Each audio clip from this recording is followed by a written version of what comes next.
Ladies and gentlemen, good morning for everyone. As it was already mentioned, my name is Oręziak, and I can confirm this in 100% sure. Today I will be talking about the interesting topic in equality in ever-integrating Europe. But as it was already mentioned at the beginning, I will only say that I am a PhD in legal sciences, assistant professor at the Faculty of Law and Administration of Cardinal Stefan Wyszyński University in Warsaw. And I have really pure pleasure to be also a member of the Central European Professors Network. In 2024, we said that it is a 2024, but now it's a 2025, and 2025. Coordinated by Central European Academy, exactly in the research group Equality in Ever-Integrating Europe, headed by Professor Marcin Wierc. Ladies and gentlemen, our research focuses on a delicate balance between national sovereignty and European integration, particularly in the light of the legal unification processes taking place across various areas of EU law. But before I start my presentation, as always, I would like extremely congratulate and thanks to organizers of today's conference. My deepest congratulations and thank you very much for your great support. My deepest colleagues, friends from Central European Academy. And now going to the topic, as you can see at the slide. Today I will be talking about sovereignty, equality and mutual cooperation on example of migration issues. Starting with the legal basis and focusing on a primary law of the European Union, it is worth pointing out the relevant provisions of the Treaty on the Functioning of the European Union. The first, in my opinion, important question is what is the normative nature of these provisions? And here the entire regulation concerning policies on border checks, asylum and immigration falls, as we all know, under the area of freedom, security and justice, which according to Article 4 of the Treaty of the Functioning of the European Union is, ladies and gentlemen, shared competence of the European Union. That is important because, therefore, so the principle of subsidiarity should also apply in this context. Next important question is which specific provisions of the Treaty of the Functioning of the European Union are we referring to? This is not a surprise, of course, because these are famous Articles 67, 77, 78, 79, and 80. And it is precisely these provisions that, in accordance with the principle of conferred competences, have authorized the EU to adopt a series of secondary legal acts in the following areas. That the first, only very short, border management and free movement, that is Article 77. What we have here, for example, the common visa policy. Second, asylum and international protection, Article 78. What we have here, for example, uniform asylum status for third country, valid across the EU. And third, immigration policy, Article 79, of course, of the Treaty of the Functioning of the European Union. And what we have here, for example, conditions of entry and residence, including long-term visas and resident permits. Third, it is also a very important question, who and what determines the directions, who and what determines or should determine the direction of development and the content of EU law, particularly secondary law in the field of migration, and who should oversee this process. The institutional actors of the European Union, such as the European Commission, European Parliament, and the Council of EU, ladies and gentlemen, this is true, play an important role in shaping legal migration framework. However, this is, in my opinion, this is a decision-making role that is limited by what determines it and who should oversee it. What determines it, in my opinion, are the principle of EU law, particularly in this area, including the principle of conferral, subsidiarity, proportionality, but, ladies and gentlemen, also as well as the principle of equality of member states as defined in Article 4 of the Treaty of the European Union. And these principles imply the EU institution, in my opinion, should favor less restrictive legal instruments taking into account the diversity of member states, such as directives, rather than imposing full unification through regulations, without any doubts, because this would not, for example only, lead to making what is different truly equal. But the question who should oversee this, all of these, I mentioned earlier as to the connection with the speech of the David, but in my opinion, in this context, member states should act as like watchdogs, ensuring that EU migration law remains balanced and in line with treaty principles. However, this is not entirely the case because, in my opinion, European Union system is more of a political one than a legal one. Ladies and gentlemen, an analysis of the development process of migration law confirms the previous observation.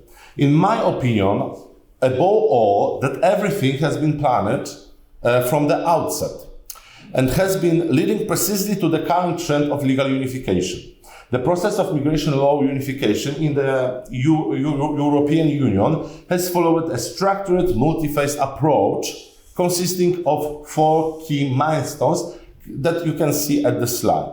The first, it was the initial phase, that was the recognition of migration as an EU competence. It was the first step. Next, harmonization phase with the minimum legal standards. Now we will say only minimum standards. But next, that was the standardization phase, not with the minimum, but with the common rules. And last, it is the unification phase. Transition from directives to directly binding regulations. And ladies and gentlemen, this evolution raises, in my opinion, almost a little bit critical legal concerns about the extent to which unification respects subsidiarity, proportionality and equality and member state sovereignty, as I believe that from the very first initiatives, the European Union's intention, as we can see, was to eliminate diversity and introduce a single legal regime, regardless of the actions of the member states, and this in essence demonstrates a lack of respect for the legal principles that form the foundation of the European Union at the beginning. So in the European Union, within the area of policies on border checks, asylum and immigration, 4 key systems are in operation.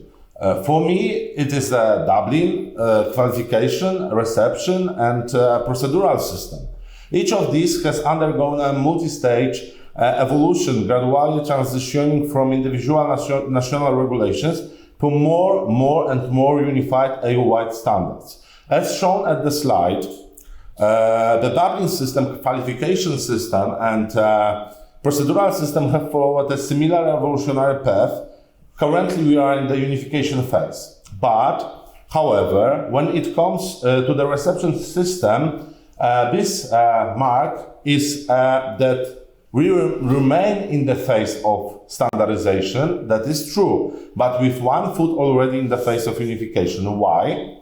Because instead of introducing a mandatory regulations, the European Union has chosen a soft approach by expanding the competencies of the European Union Agency for Asylum, which is tasked with coordinating and supervising the implementation of the directive in the most uniform way possible. In practice, this could turn out to be a form of indirect unification, just one step before direct unification. Why? Why is that? Well, reception conditions are, in my opinion, highly sensitive issue. In my opinion, the most sensitive of all migration-related systems when it comes to preserving the sovereignty of member states and ensuring their equality, which is also understood through their distinct national identities. And it is obvious that the potential introduction of identical reception conditions for migrants would not place the same burden of all member states. Those with more developed economies would simply feel the impact of such a solution less, or it may even be beneficial for them. For some, unification could mean a lower financial commitment that what is already required under the current system. Here, ladies and gentlemen, certain peculiarity becomes evident. The system initially designed to streamline the decision-making process in asylum matters have, in fact, in my opinion, led to tension between EU countries. The 2024 reform is promoted as an attempt to strike a balance between solidarity and the responsibility of member states. However, in reality, it paves the way for the unification of laws at the European Union level. This shift from directives to regulations clearly illustrates the directions of EU policy. Here is a less room for national interpretations and more uniform rules applied consistently across the European Union. This reflects a tendency to limit the role of nation states in shaping their own migration policies. So, ladies and gentlemen, now we are going to move on to one of the very important questions. What are the benefits of legal unification in migration matters? The unification of migration law in the European Union, it is true, in my opinion, brings a range of benefits, both from European Union perspective and for individual member states. And to better understand this, let's divide the benefits into general advantages and specific advantages. General advantages, those affecting the entire EU, and specific advantages which may be more significant for particular countries depending on their immigration situation and social policies. General benefits. What advantages does unification bring for the entire European Union? First, it is maybe a strong united international cooperation. Next, EU member states, by applying uniform legal standards, would avoid mutual conflicts and become entities that are easier to coordinate. Next, identical legal standards across the EU could facilitate international cooperation between member states, which could also have a positive impact on the efficiency of the legal system, particularly in enforcing regulations and reduce administrative costs associated with handling cross-border issues. Next, a unified legal framework across the EU could also contribute to strengthening internal security by facilitating data exchange and coordinating the actions of public services in the different member states. Within a unified EU legal system, member states could benefit from the EU's strong position in relation with third countries. And last one, EU member states may see an advantage in having an identical set of obligations, which could prove valuable in crisis situations, such as a mass influx of migrants, affecting only one part of the EU. So, ladies and gentlemen, legal unification strengthens the European Union's position on the international stage.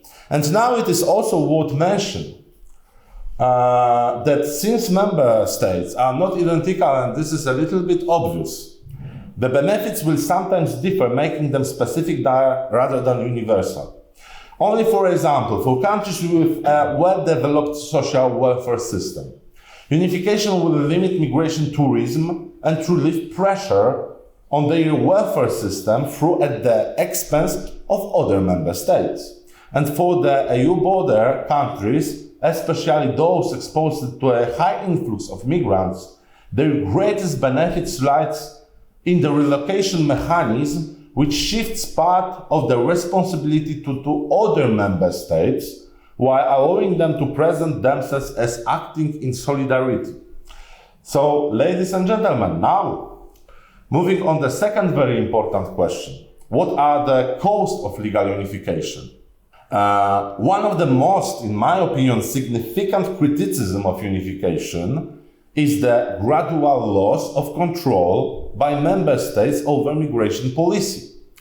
Migration, in my opinion, alongside the defense and foreign policy, is one of the key elements of national sovereignty. When states give up the ability to decide who is allowed to enter their territory, they lose a crucial aspect of their independence.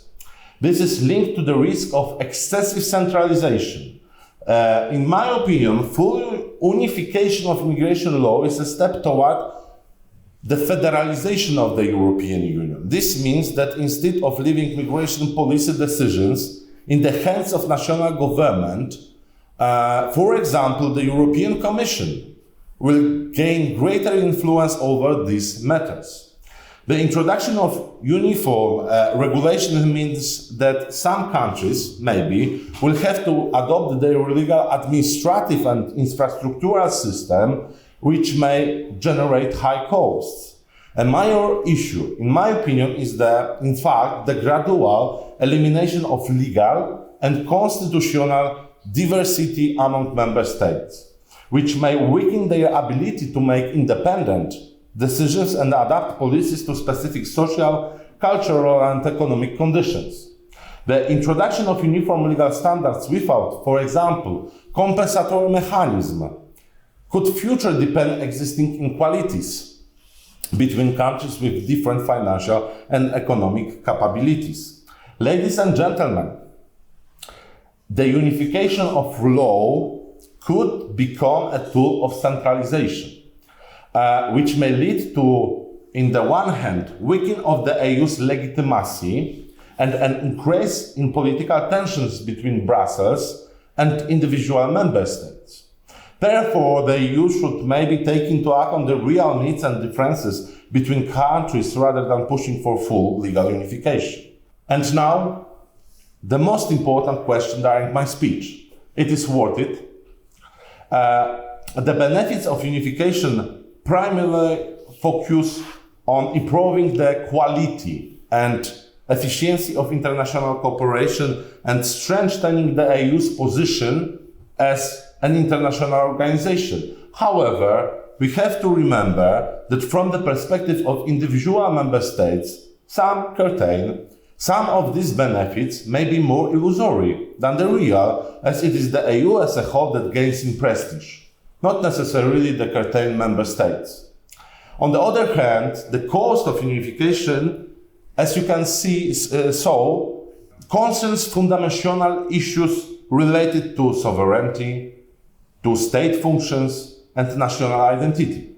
The loss of these attributes it could violate the core principle of EU primary law, particularly the principle of equality from Article 4, that is also the equality of member states, and the principle of maybe conferral, proportionality, subsidiarity, and since the impact of this cost interferes with area protected by EU treaties, EU primary principles, I suggest that comparing benefits and costs in this case is legally impossible.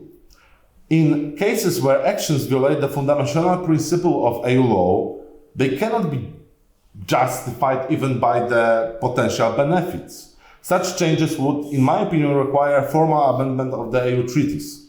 If the EU aims for future centralization and federalization in the area of policies of borders checks, asylum and immigration, it should first hold a debate on amending primary law, rather than introducing unification through the back door. In such a debate, each member state should carefully consider whatever international benefits outweigh domestic costs in its national interests. International law should support and complement national law, not eliminate it. You know, national law is closest to the citizen. This is also, in my opinion, a little bit obvious, reflecting their history, values, and culture. And states, in my opinion, should have the sovereign right to decide the extent of their adaptation to international regulations. And here, a clear example is migration law. What is true, which requires international cooperation, but should not lead, in my opinion, to the marginalization of sovereign national decisions. So, in this context, I would like to thank you for your attention, and I would like to end my presentation. Thank you very much.